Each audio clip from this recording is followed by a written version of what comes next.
अयोध्येत नेमली गेली त्यांची पात्रता काय होती, ते कुठल्या पात्रतेत बसत होती की त्यांच्यावर आज देशभरामध्ये जगामध्ये छितू चाललेली आहे.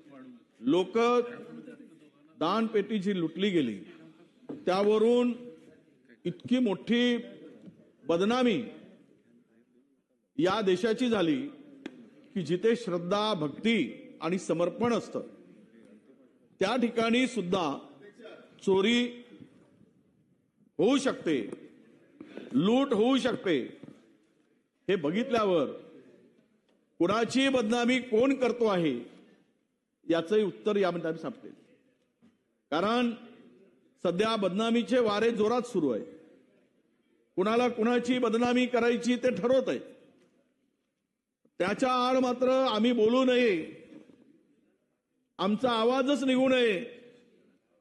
विरोधकांनी सरकारवर काही टीकाच करू नये अशाही प्रकारचा सूर या ठिकाणी उमटला.